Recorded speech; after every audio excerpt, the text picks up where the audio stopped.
आइए सुनिए नारद जी के 3 जन्मों की कथा। पहले आप सुन चुके हैं, नारद जी उदाहरण गंधर्व के रूप में जन्म लिए, वहाँ से फिर ऋषियों और देवताओं ने श्राप दिया, उसके फलस्वरूप फिर यहाँ शुद्रकुल में जन्म हुआ। अब इस जन्म में नारद जी के गांव में जब ऋषि मुनि लोग आए चातुर्मास से करने 4 महीने बरसात के मौसम में एक जगह ठहर गए ऋषि मुनि उन्हीं के गांव में। अब वहाँ रोज सत्संग होता, भागवत की कथा होती, श्री कृष्ण की कथा होती, और वे ऋषि लोग प्रतिदिन भगवान की आराधना करते और उन्हीं ऋषियों की सेवा में उस बालक को लगा दिया गया। तो वह बालक ऋषियों की सेवा करता और उनकी अनुमति से उनके बर्तनों का जूठन खाने की अनुमति मिल गई, खाने लगा। और ऋषियों के जूठन खाने से, भगवान के भक्तों का जूठन खाने से धीरे धीरे उसकी बुद्धि निर्मल हो गई और 4 महीने लगातार सत्संग जो सुना वो भी श्री कृष्ण भक्ति में लीन हो गया। 5 वर्ष का नन्हा सा बालक, सारे शास्त्रों का ज्ञान धीरे धीरे उसे हो गया, क्योंकि रोज वहाँ पर सत्संग होता, रोज वह सुनता। अब उसे धर्म शास्त्रों का, पुरुषोत्तम भगवान श्री कृष्ण का, इस सब का बोध हो गया। अब वह बालक उसी तरह सेवा किया करता। ऋषियों के जाने का समय आया, 4 महीने जब पूरा हुआ तो जाते जाते ऋषियों ने उसे दीक्षा दे दिया, श्री कृष्ण मंत्र का ज्ञान दे दिया। अब वो दीक्षा ले लिया कृष्ण मंत्र का, और कृष्ण मंत्र से दीक्षित होकर अब वो भगवान श्री कृष्ण का भजन करने लगा। कृष्ण मंत्र तो बहुत है,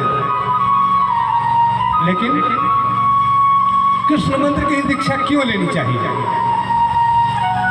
ऐसा विष्णु धर्मोत्तर पुराण या ब्रह्मवैवर्त पुराण में महादेव कहते हैं, भगवान भोलेनाथ, कृष्णेति मंगलम नाम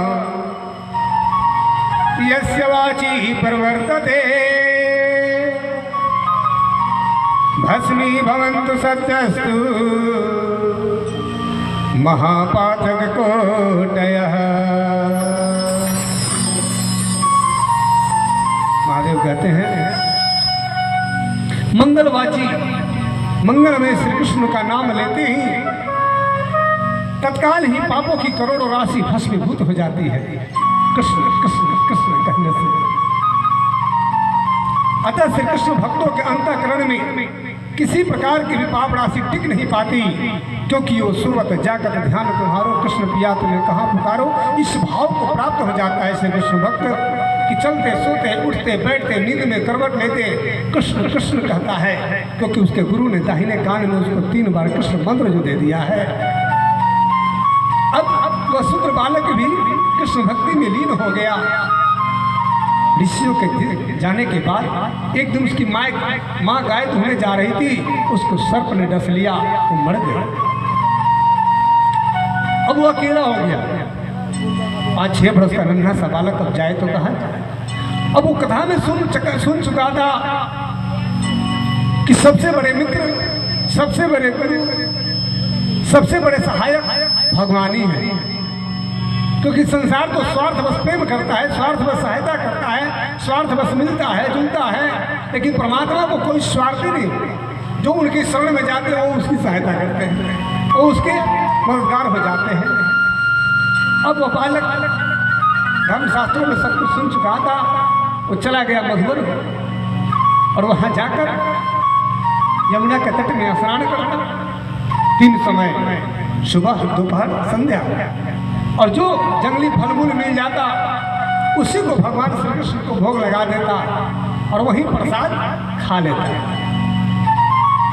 ऐसा करते करते एक दिन वह बालक भगवान श्री कृष्ण का मंत्र जप कर रहा था। उसी समय जो बाल स्वरूप श्री कृष्ण का ध्यान कर रहा था वो हृदय से निकल गया और निकला। उसने घबरा के आँख खोला तो देखता है कि सामने आकाश में एक स्वर्ण सिंहासन पर बाल स्वरूप में श्री कृष्ण भगवान विराजे हैं, 7 वर्ष का स्वरूप है,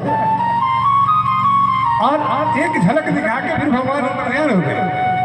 अब वो बालक रोने लगा, कन्हैया ओ मेरे श्याम सुंदर, हो कान्हा, आप कहाँ चले गए मेरे प्रभु? तब आकाशवाणी हुई कि हे बालक, तू खेद मत कर, इस जन्म में इतना ही दर्शन कर सकेगा तू। ये दर्शन जो दिया गया है तुझमें विश्वास उत्पन्न करने के लिए, तुझमें विश्वास पैदा करने के लिए कि हाँ भगवान तेरे पास हैं।